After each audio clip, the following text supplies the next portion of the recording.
Our guest this episode is David Fradin, Product Success Manager at Spice Catalyst and Distinguished Professor of Practice at Manipal University. With over 50 years in the tech industry, David has held leadership roles at Apple and HP and trained thousands of managers worldwide and authored several books on product success. A certified flight instructor and commercial pilot, he brings a unique perspective to innovation and education. Here to share his insights on building successful products and delighting customers, please welcome to the podcast, David Fradin. David, welcome. Welcome to the Engaging Personalities Podcast. I'm Anders Belanger, founder and CEO of Engagify, where we're on a mission to rehumanize business through engagement. We believe that we can all be more successful if we can command attention and deepen connection. So stick around to the end of the show and we'll reveal how you can be our next guest on a future episode. So let's get ready to engage. Glad to be with you. Excellent. So, I love pulling things right out of that intro to start with. You worked at Apple and HP. How did that influence your work later on, working with such, legendary companies? Well, I was classically trained as a product manager at Hewlett Packard, and Hewlett Packard invented the field of product management. The company was started back in 1938, and it was based upon a memo from a brand manager at Procter & Gamble. So I got my training there. And then Apple recruited me because I was an HP trained product manager to have the Herculean task of bringing a hard disk drive to market, the first one on a PC, on a personal computer. And it was a really cheap hard disk. It was only $3,500. Tremendous space. We just had absolutely no idea how we would ever use up the 5 megabyte space of the Apple profile. So the company had so much confidence in the product that they sent 23 people to Comdex, the computer show, and 22 of them were on the Apple II and the Apple III, and it was just me on the hard disk drive. And I had to stand for 4 days on a concrete floor and give a presentation every 30 minutes as to why people could use 5 megabytes worth of space. And I couldn't ever find anything on the drive. So that stuff influenced me, and they noticed I knew how to manage when I was at Apple. And that's because of my background. I had started the flying club at the University of Michigan. I started a nationwide student organization in support of science and technology. It had 40 chapters, 15,000 members on campuses throughout the country. And I had done environmental mediating disputes, which is a key criteria for a product manager. So they asked me to take over as the group product manager for the Apple III product line. And at the time, the company had two profit centers, the Apple II and the Apple III. After about a week on the job, Steve Jobs convinced the executive committee to cancel the product line because in his belief system in 1983, I think it was 1983, he felt the Apple III, being a business computer, was occupying a space in the market that his beloved Macintosh wished to be in if and when he'd ever get it done and release it a year or two later. So then about a week later, I was coming out of the corporate headquarters, and the president of Apple summoned me into his office, along with the marketing director, Ida Cole, the CFO of the company, Joe Graziano, and the VP of manufacturing, Del Yoakum, who Del later went on to become president of Apple. Joe went over to Sun Microsystems as their CFO before he came back. And Scully looked at me, and he looked at the SuperCalc spreadsheet that he was holding. He says, Dave, we've got 20 or maybe it was $30 million worth of piece parts, which today would be about 10 times that. Spread in our manufacturing facilities in Cork, Ireland, Dallas, Texas, and in Singapore. What should we do? And I said, what do you mean we, paleface? And he hadn't heard the joke, so I had to explain the story of the Lone Ranger who only did good, and he rode a white horse called Trigger. He wore all white and a mask and had a silver bullet in his belt. And he had a Indian sidekick by the name of Tuttle. Now, when I tell this story to people from India, I have to say he has an American Indian sidekick. Yeah. And they get surrounded by 10,000 yelling, screaming Indians out in the desert. And the Lone Ranger turns to Tonto and says, Tonto, I was surrounded by 10,000 yelling, screaming Indians, and all they want to do is scalp us. And Tonto says, what do you mean, we, paleface? So Scully still didn't snicker, but the other people in the room did. And I said, look, I've been trying to get a promotion going for the Apple III to sell more of them. And then I described in detail the 8 levels of bureaucracy I'd have to push this wet noodle through. And then I explained to him that back when brand management was precursor to product management, brand managers had budgetary control. I said, I have no budget. Can't influence advertising. I can't influence market research. I pay for the kind of sales tools necessary and marketing that is necessary in order for the product. I just have to rely upon my persuasion skills to get things done. So he said, what should we do about it? I then told him the story of the Lockheed Skunk Works because a friend of mine, Kelly Johnson, was running where he could get a high-tech airplane like the XR-71, X-15 and so forth, the X-1 done in 18 months, while the rest of the corporation, Lockheed, would take 7 years. I told him soul of a new machine. And I told him the story of the IBM PC, which they tried to get started in development at the IBM headquarters in Schenectady, New York, but it always got shut down because the highly paid, compensated, commissioned sales force were afraid that the PC would cannibalize sales of their mainframes, and therefore their commission checks would get smaller. So David, you were like a historian of tech, the stories that you're telling here. And I just want to pause for a second just to kind of take stock of what you're sharing here.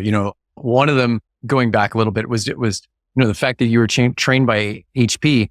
It reminds me a lot of the great, sales trainings that Xerox had, and all these famous salespeople coming out of Xerox. You're like that kind of, product manager coming out of HP, and then, taking that experience with you. And what I'm also gaining from you right now, and what you're telling us is, there's a lot of politics here, right? There's a lot of navigation of things beyond your control, and trying to bring a product to market and to benefit the company.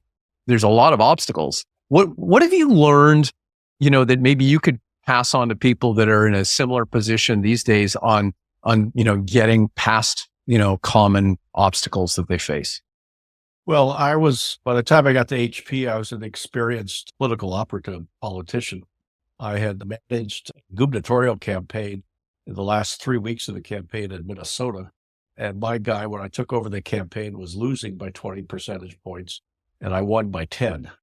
And the way I did that is I had a surveying company that was giving me a poll rolled up between the north, the central, and the southern part of the state, which had different issues. The north had iron ore or taconite mining. The central part of the state was where Minneapolis and St. Paul was more urban. The southern part of the state was farming and agriculture. And my pollster was a fellow by the name of Roger Ailes, who later went on to found Fox News. Yeah. Again, you're like Forrest Gump, David. You were around when everything went down. You're like, all these historical events. I'll let you continue. Sorry. So I could change the messaging that was put out in our television ads, our radio ads, our print ads, and in our speakers bureaus in those 3 parts of the state on a daily basis. I could increase the frequency, could switch out the ads.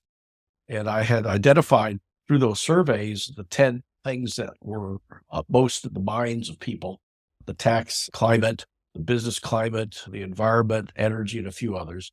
So I had commercials produced, some of which I produced myself, dealing with those issues. And so I could call up my media buyer and tell them to change the message and change the frequency based upon what these polls were telling me every day. And that's how we were able to get that large swing of 30% in just 3 weeks. Salespeople have to do the same thing. They have to understand what is the problem that their customer is trying to solve? What are they trying to do? And then make sure that they map their sales pitch and, more importantly, the product or service that they're peddling into helping that customer do what they want to do, so that when they buy it, they're happy, they're satisfied, they'll trust that salesperson and come back to that salesperson and buy more stuff from them. When I started a company called the Desktop Video Products in the early 90s, which was given credit in the Business Journal of San Jose as the fastest growing company in Silicon Valley at the time, one of the guys I hired was a fellow by the name of Tony Montanino. And he was a graphic artist director, which was an animation kind of program from Macromedia. And so we brought him on board, and I taught him that lesson. And later he went out to become the regional vice president of sales for Liberty Mutual in Northern California.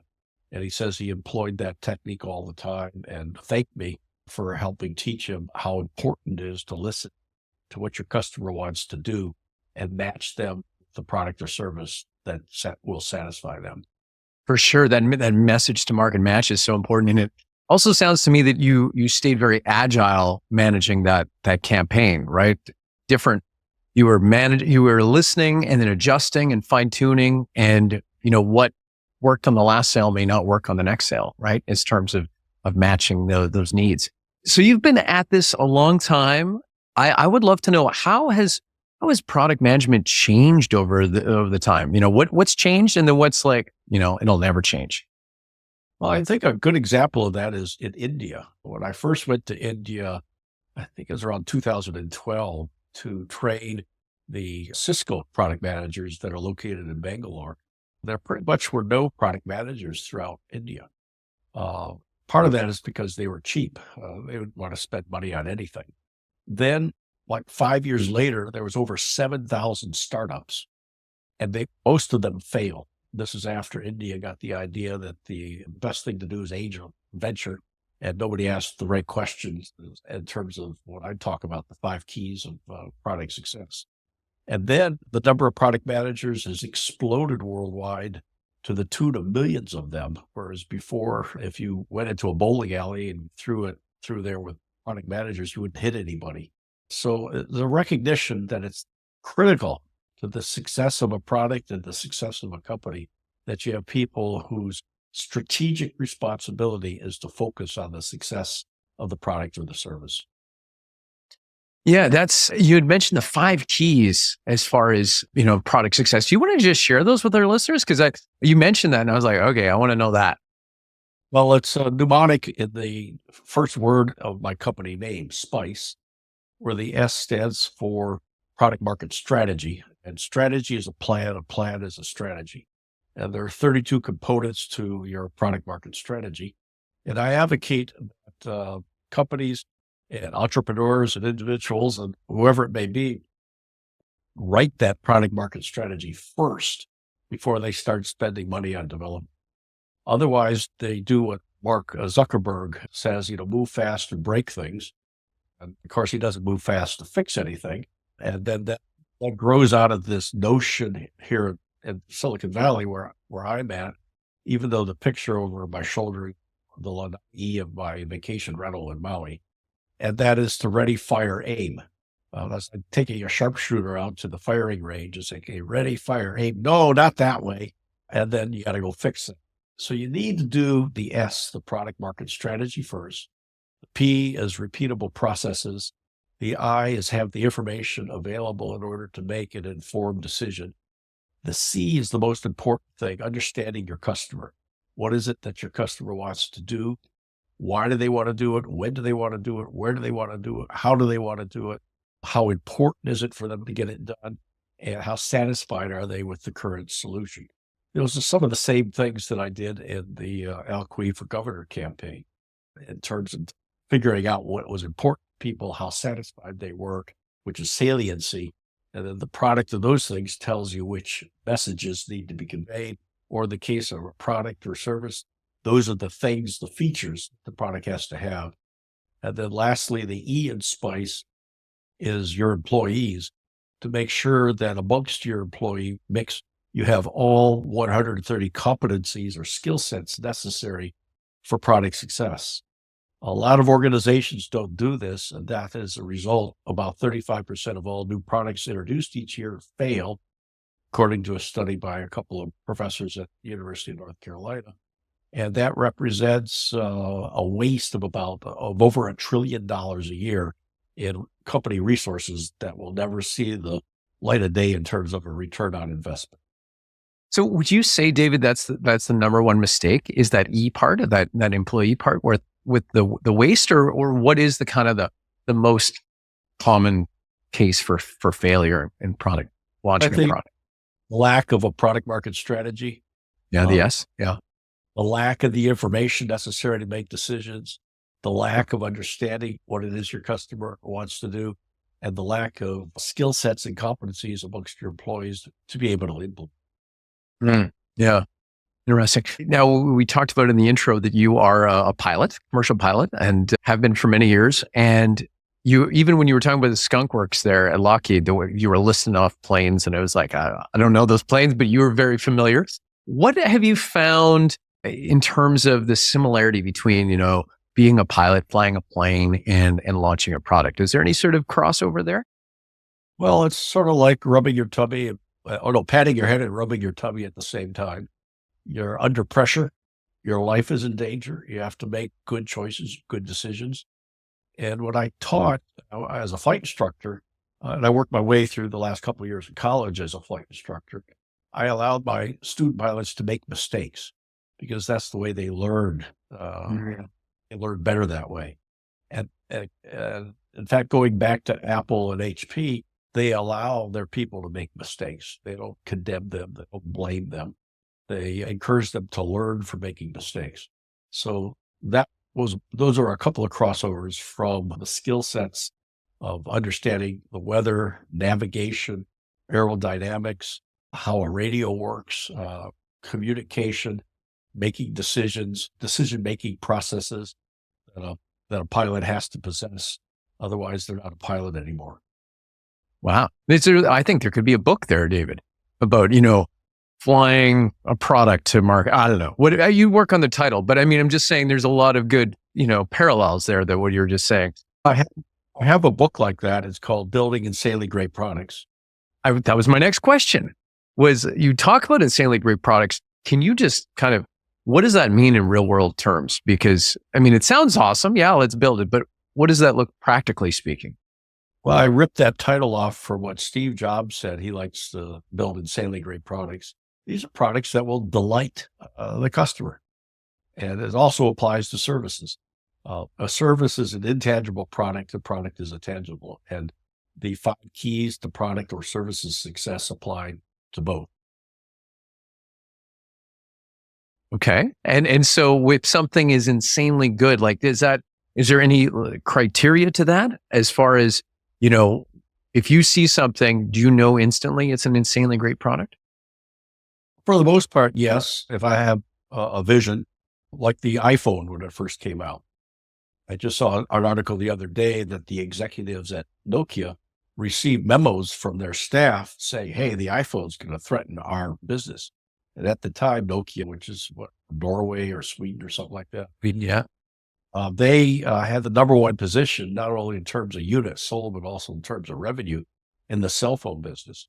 And they were out of that business 7 years later because the iPhone, which brought together the iPod, the internet in your hand, which is how Steve positioned it when he first introduced it, ability to do texting, sort of like the BlackBerry could at that time, and a good graphical, easy to use user interface. So because it did all those things at once, I remember once I was driving up Highway 101 to go to San Francisco, the pager on my belt started vibrating. So I picked it up and saw a phone number I needed to call back. And then with my other hand, I picked up the cell phone and realized I was no longer had one hand on the steering wheel. Well, with the iPhone, if you get a text, you can, with one hand, click on the phone number in the text and call that person back. So that integration of those multiple functions in a cell phone, even a cell phone whose the phone qualities were pretty poor in the first few versions of the iPhone. You couldn't get the volume up large enough, even on the speakerphone, to hear what anybody was saying, and so forth. But yeah, you could see these things right away and see that they're going to be successful. On the other hand, you could look at things like where you could go into the meta world and sit around a conference table with your avatars of other people, and then the first thing you notice is nobody has any pants on. I have no idea of what use that is, and I'm fairly confident that Mark Zuckerberg, who sits there and criticizes Apple for not doing anything original when he should be talking about Xerox, is pushing everything towards this metasphere, of which I think just over a period of time, as soon as other social media replacements for Facebook and Instagram come along, he's going to find himself in a whole world of hurt. Interesting. Do you have any other kind of, looking into the future, looking into your crystal ball, David, any other kind of things that you see coming down the pipe in the tech world in terms of changes? Yeah, there's quite a few. There's actually 16 different places where technology is going to be applied and new products and services will be applied over the next 5, 10, 15 years. If you want, I could walk through them quickly. Yeah, sure. We got some time. I think people will kind of want to be, as Wayne Gretzky, I'm Canadian, right? Well, don't be where the puck is, but where the puck's going to be. I think that would probably be of interest to people for sure. So let's go through them quickly. Sure. Well, not in any form of highest to lowest. It's just all 16 of them. Well, the first one I mentioned is climate change. It's going to cause all kinds of problems. We've already seen that in Los Angeles. The lack of rain, the exorbitant heat, and the higher winds, combined with the failure, I believe, in a great part of our electric utilities to turn off the power when the wind starts going. And there's a company out there called Whisker that has a little device called Talk that you plug into your some electric plug any place in your house. And State Farm, who I have my insurance with, had Talk sent to me for free. So if there's a spark in my wiring any place in the house, it alerts me, and I can do something about it, like shut off the power to find out where it's sparking. Well, in most of the fires in LA, Whisker, the company, had an hour to an hour and a half early warnings of sparking in the electrical system before the fires started spreading in these 100-mile-an-hour winds. So lots of opportunities in climate change. Yeah. Today is January 21st, and last night, Donald Trump banned all offshore and onshore wind farms from being developed. Unfortunately, the cost of wind power is already below the cost of coal and oil, and it might even be below the cost of solar coal or natural gas. That it will be continued to be developed, especially in conjunction with storage.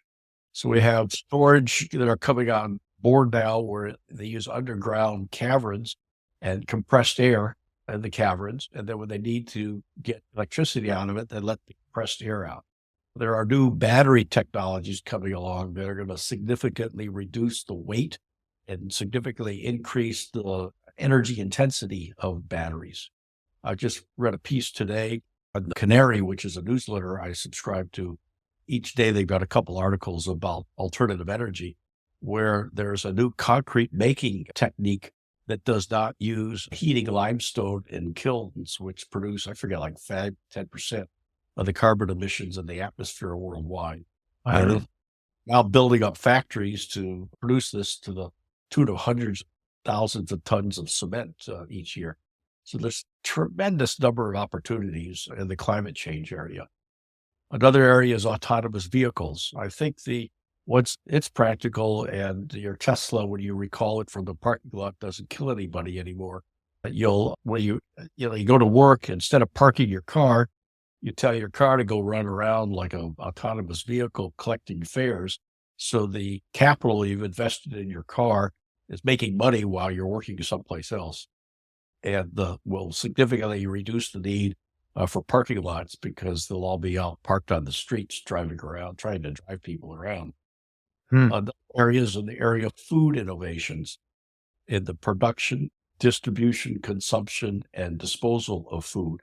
I've got a little kitchen. So I put my leftover food in there, compost it, and I use it for fertilizer. I've Yeah. seen those. It's just like a little, almost like a crock pot, but that size, isn't it? Something like that. It's Yeah. available from a company called Vitamix, which also makes Vitamix blenders. Blenders. Right. Wow. So there's so many opportunities here. And I like how you're ahead of the curve. And so I just want to go back to that Canary. Is that what you said? That was the newsletter? Okay. So if other people are kind of interested in hearing some of these new technologies, and I got to say, I feel optimistic, David, hearing you talk about where technology is going, just because it's kind of like there are new and better, that's innovation, but new and better things happening that's going to be better for the planet, better for people, just all in all, kind of just taking a little bit of heaviness off my shoulders, that there's a lot of innovation happening out there. You were going to say something? Yeah, and that's all happening in spite of Donald Trump's pen. Sure. Yeah, right. And when that is just, again, you did mention the date that just happened. So yeah, we're going to be seeing, perhaps change or attempt to change and innovation still, soldiers on, right? And despite what's happening. Before we wrap up here, David, I just want to ask, how can people reach out to you and what kind of, services do you offer if people needed help? You can just go to my website, spicecatalyst.com. My contact information is there. Course syllabuses for the 5 keys to product success are listed there. The courses are available online, on demand. I have instructors strategically placed around the world with years of product management experience. So either I or one of them could deliver at a particular company, any place in the world. And also has links to all of my books, Building and Scaling Great Products, Organizing and Managing and Scaling Great Products, and the Successful Product Design and Management Toolkit, which was published by Wiley. And several thousand people in India have gone through a 6 or 7 month executive MBA program wrapped around product management. And my book is used as their textbook. That is amazing, David. Thank you for sharing that, because it's like, I can really see you've made a mark in the industry with your role and your experience going way back. I want to thank you for sharing your time and expertise with us here. Happy to be with you. All right. Thanks, David. And to all of our listeners, thank you for tuning in once again. And until next time, you know what to do. Stay engaged. Thank you so much for listening to Engaging Personalities. If you believe this world needs more engagement and you're an industry leader or you have an interesting take on rehumanizing business, go to go.engagify.ai/podcast-guest to apply and come on the show. If you got something out of this interview, do you mind sharing it on your social media? Just grab a quick screenshot with your phone and text it to a friend or post it on the socials.